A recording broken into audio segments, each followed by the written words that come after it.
has a way of revealing people's true nature.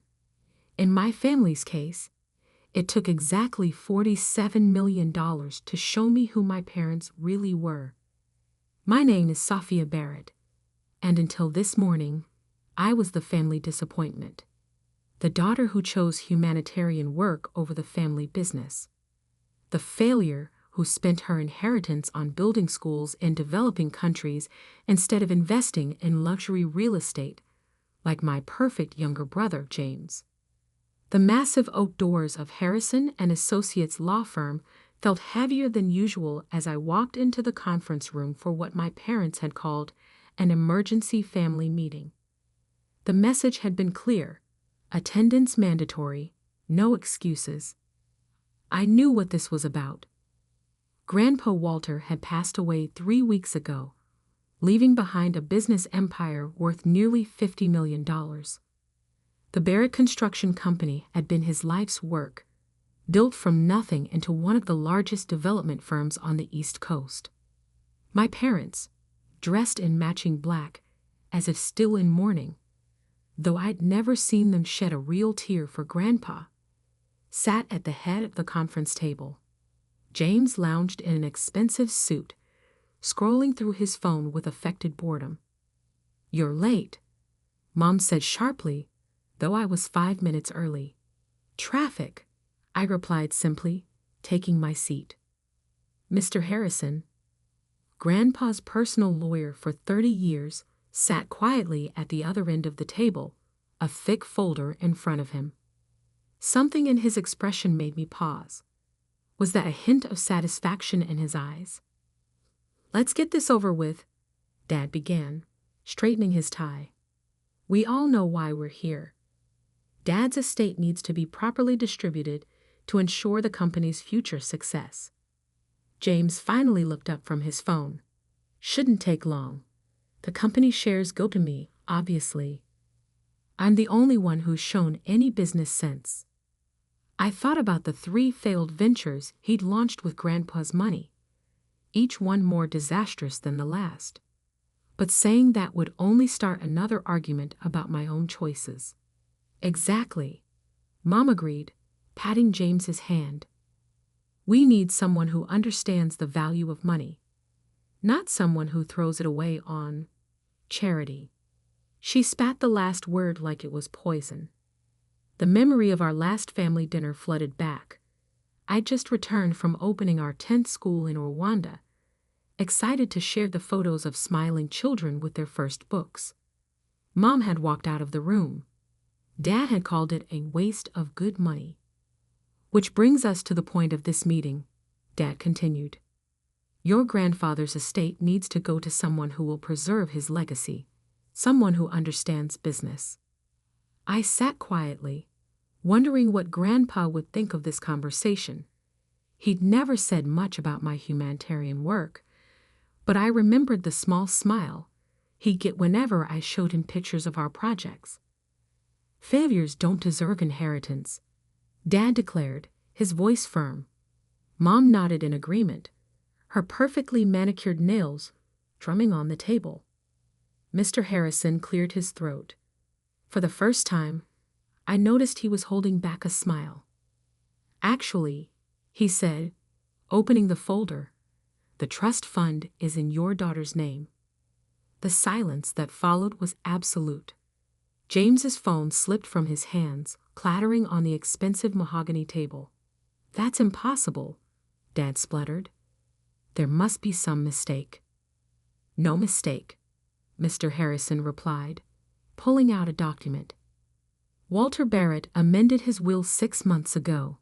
The entire trust fund, including controlling interest in Barrett Construction, is legally transferred to Sophia Barrett." Mom's face had gone pale. James looked like he might be sick. But she'll destroy the company," Dad protested. "She knows nothing about business." Mr. Harrison pulled out another document. Actually, Mr. Barrett specifically cited Sophia's business acumen as a reason for his decision. "Would you like me to read his letter of explanation?" Without waiting for an answer, he began to read. To my family, if you're hearing this, then the truth I've kept hidden for 5 years is finally coming out. While you all dismissed Sophia's humanitarian work as a waste of money, I was watching as she built an international organization from scratch. Watching as she managed budgets, negotiated with governments, and created sustainable programs that will last generations. What you saw as charity, I saw as the most impressive business achievement in our family's history. Did you know that Sophia's Education Foundation now operates in 12 countries? That it has a higher success rate and lower overhead than any similar organization? That she turned her initial inheritance of $2 million into a $30 million operation through strategic partnerships and brilliant management?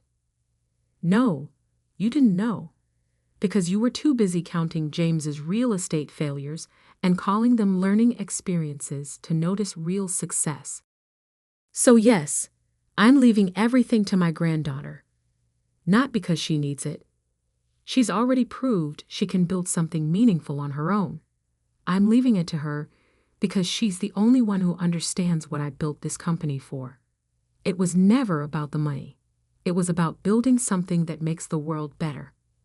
Sophia understood that. The rest of you never did. Mr. Harrison looked up from the letter. Mom had her head in her hands. Dad's face had turned an interesting shade of purple.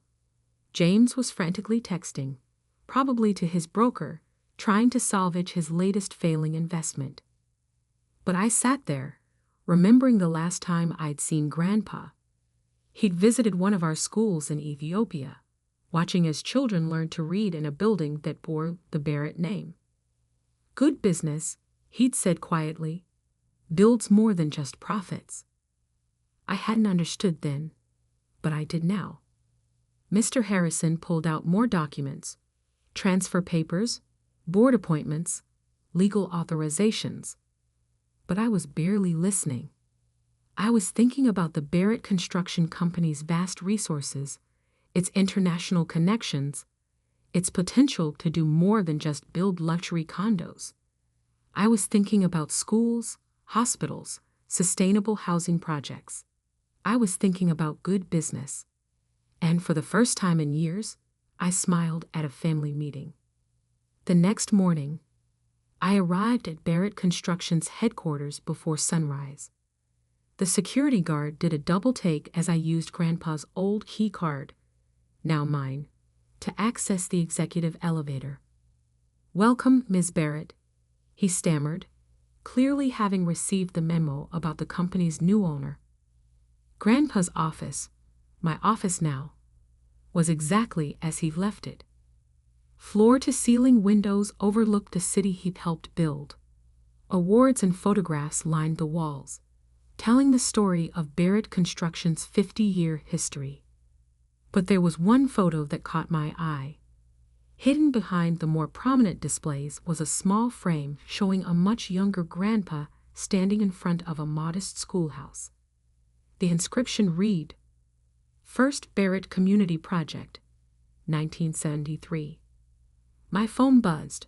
Another frantic message from James. "This is insane. You can't run a construction company. You build schools in the middle of nowhere." I smiled, remembering the complex logistics of building those schools. The material sourcing, the local labor coordination, the government negotiations. Each project had been a masterclass in construction management, though my family had never bothered to notice. Mr. Harrison arrived at 7 a.m. sharp, carrying more documents. "The board meeting is scheduled for 9 a.m., he said. "Your father is demanding an emergency vote of no confidence." "Let me guess," I replied, settling behind Grandpa's desk. "He's convinced the other board members I'm going to bankrupt the company with my charitable ideas." "Actually," Mr. Harrison smiled, "he's having trouble convincing anyone. Your grandfather spent the last 6 months showing the board your foundation's financial reports. They were quite impressed. At 8:55, I walked into the boardroom. Dad was already there, huddled with his closest allies. Mom sat in the observers section, her usual poise cracking as she watched me take Grandpa's seat at the head of the table. "This is ridiculous," Dad burst out. "She has no experience in real estate development." "No." I opened my laptop, connecting it to the presentation screen. "Let's talk about experience." The first slide appeared, a map showing my foundation's projects across 3 continents. In the past 5 years, I've overseen the construction of 47 buildings in 12 countries. Average project completion time, 4 months. Average budget variance, under 2%. Success rate, 100%. The board members leaned forward, their expressions changing from skeptical to interested. "But those were just simple buildings," James interrupted from the observers section. "Not luxury developments." I clicked to the next slide. "This is our technical training center in Kenya, built to international standards, incorporating solar power and advanced water recycling systems. Coming in 20% under budget through innovative material sourcing and local partnership programs." More slides followed. Complex construction projects, detailed financial reports, sustainability metrics that made our traditional developments look obsolete. "Barratt Construction has always been about more than just luxury condos," I continued. "At least, it was when Grandpa started it." I pulled up the photo I'd found in his office, the 1973 schoolhouse. Our company's first project wasn't a high-rise or a shopping mall. It was this, a building that changed lives. That's the legacy I plan to continue. The board sat silently, absorbing my words. Dad looked like he might explode. "But profits," he began, "will increase." I cut in. "Sustainable construction is a $400 billion market. Green building contracts have tripled in the last decade. While we've been building the same luxury condos, our competitors have been innovating." I pulled up one final slide, my 5-year plan for Barratt Construction. Traditional luxury projects balanced with sustainable development, international expansion through my foundation's established networks, government contracts for infrastructure projects. The numbers spoke for themselves. The projected revenue was double our current trajectory. "Your grandfather showed us some of this," one board member said quietly. He was quite proud. Mom stood up suddenly. "This is all very impressive, but you're forgetting something. The Barratt name means something in this city. We have a reputation to maintain." "Yes," I agreed. "A reputation for building things that last, for making a difference. Or have you forgotten what Grandpa always said about good business?" The room fell silent. Everyone in the company knew Walter Barrett's favorite saying, "Build for tomorrow, not just today." Mr. Harrison cleared his throat. "Shall we proceed with the vote?" Dad stood up, straightening his tie. "Before we vote, I have one last thing to say." He turned to face the board. "My daughter may have impressive charts and fancy international projects, but she lacks the one thing this company needs: loyalty to the Barratt way of doing things." I thought about the children in our schools, the communities transformed by our projects, the Barratt name becoming synonymous with positive change. "You're right, Dad," I said quietly. "I'm not loyal to your way of doing things. I'm loyal to Grandpa's original vision, to building things that matter." The vote wasn't even close. The board's support was unanimous, save for Dad's single opposing vote. As the meeting adjourned, I caught Mom wiping away what looked suspiciously like a real tear. James stood in the corner, finally seeing his sister clearly for the first time. But it was Dad's expression that struck me most, a mixture of anger, confusion, and something else. Something that looked almost like pride. Mr. Harrison gathered his papers, pausing at my chair. Your grandfather left one more thing for you. Said to give it to you after the board meeting. He handed me an envelope, old, yellowed, sealed with the Barrett Construction logo. Inside was a single photograph and a handwritten note. The photo showed Grandpa and me at one of my first school openings in Tanzania. He was looking not at the camera, but at me, his expression full of quiet pride. The note read, Dear Sophia, they called you a failure because they couldn't see what you were really building. But I saw it, and now everyone else will too. Love, Grandpa. I tucked the note into my jacket pocket, next to my heart, and turned to face my new company. It was time to start building. 1 year can change everything. I stood on the rooftop of our latest project, a mixed-use development in downtown Boston that combined luxury apartments with affordable housing and a community education center. Solar panels glinted in the morning sun, and the rooftop garden was beginning to bloom. The press is ready, my assistant Sarah announced, and your family just arrived. Today was Barrett Construction's 50th anniversary celebration, coinciding with the grand opening of what we dubbed the Barrett Legacy Project. It was also exactly 1 year since that fateful meeting where Grandpa's will had changed everything. The elevator opened, and my parents stepped out. Dad looked different, the proud swagger replaced by something more genuine. Mom's designer outfit was as perfect as ever, but her smile seemed real for once. Behind them came James, carrying his daughter Emma. My niece was wearing a Future Builder t-shirt from our new youth education program. Quite a view, Dad said quietly, looking out over the city. Your grandfather would have loved this. He was right. From up here, you could see 3 generations of Barrett buildings.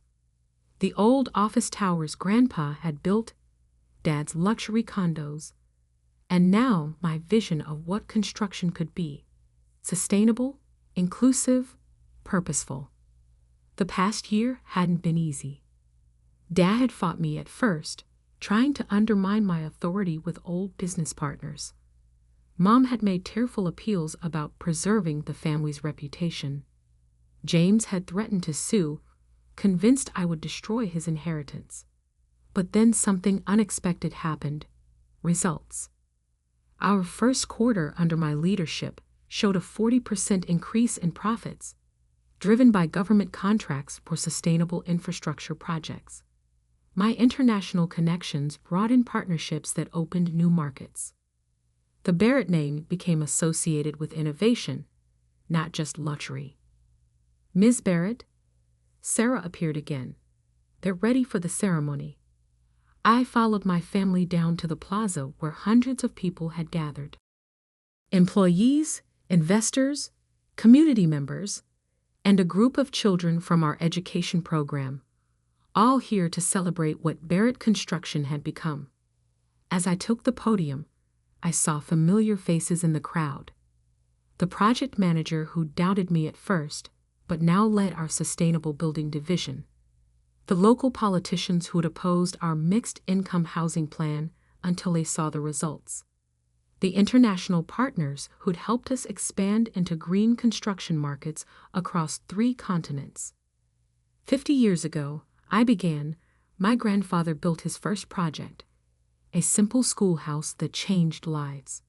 Today, Barrett Construction continues that legacy on a global scale.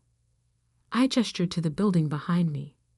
This isn't just another development. It's a blueprint for the future.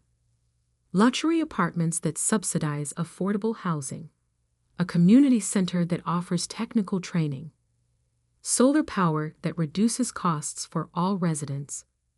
This is what happens when we build for tomorrow, not just today. The crowd applauded, but I wasn't finished. Some of you know that a year ago, my grandfather made a controversial decision.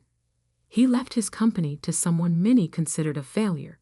I paused, meeting my parents' eyes. He saw something others didn't, that success isn't measured by how much we build, but by what we build for. Mom was crying now. Real tears this time. James held Emma tighter. In the past year, Barrett Construction has built 23 sustainable developments, 15 community centers, and partnered on infrastructure projects in 8 countries. Our profits have doubled. Our workforce has tripled. But more importantly, we've returned to our roots, building things that matter. I revealed the plaque we'd be mounting in the lobby. The Walter Barrett Community Center, it read, with Grandpa's photo and his favorite quote, "Build for tomorrow, not just today." And now, I continued, I'd like to announce our next chapter. The screens behind me lit up with renderings of our newest initiative, the Barrett Foundation for Sustainable Development, a $1 billion commitment to green building technology, community-focused construction, and technical education programs. But I won't be leading this initiative alone, I said, watching my family's expressions. Because true legacy isn't about one person's vision, it's about bringing people together. I gestured to James. My brother will head our new technical education division, using his experience to help others learn from both success and failure. James straightened, surprise and gratitude in his eyes. Emma clapped excitedly. My father will lead our community relations team, bringing decades of local knowledge to our development projects. Dad's hands trembled slightly as he nodded. And my mother will direct our philanthropic partnerships, combining her social connections with true purpose. Mom's perfect makeup was streaked with tears, but her smile was radiant. Because that's what Grandpa really left us, I concluded. Not just a company or a fortune, but a challenge. To build something bigger than ourselves. To turn success into significance. To prove that good business and good works can go hand in hand. The applause was thunderous, but I barely heard it. I was watching my family. Really watching them. Dad's pride was no longer about status, but about impact. Mom's social circle was becoming a force for change. James was teaching Emma that true success means lifting others up. Later, as the celebration continued, I found myself back on the rooftop. The sun was setting, painting the city in shades of gold. In the garden, Emma was helping plant new seedlings, supervised by James. Your grandfather was right, Dad said, joining me at the railing. About everything. Even about me being a failure. I teased. He shook his head. You never were. We just failed to see what you were building. Mom appeared with coffee, not her usual expensive latte, but simple cups from the community center's training cafe. To think, she mused, all those years we worried about the Barrett legacy, and you were building it all along. I took out Grandpa's old photo, the one from my first school project. Now it hung in my office alongside pictures of our new developments. A reminder that every great achievement starts with a simple decision to build something that matters. You know what Grandpa told me once, I said, watching Emma learn about rooftop gardens from her father. He said success isn't inherited, it's built. One day, one project, one life at a time. The city stretched out before us, filled with buildings bearing our name. But now they stood for something more than luxury or profit. They stood for possibility, for community, for change. Sometimes the greatest revenge isn't in proving others wrong. It's in showing them a better way to be right. And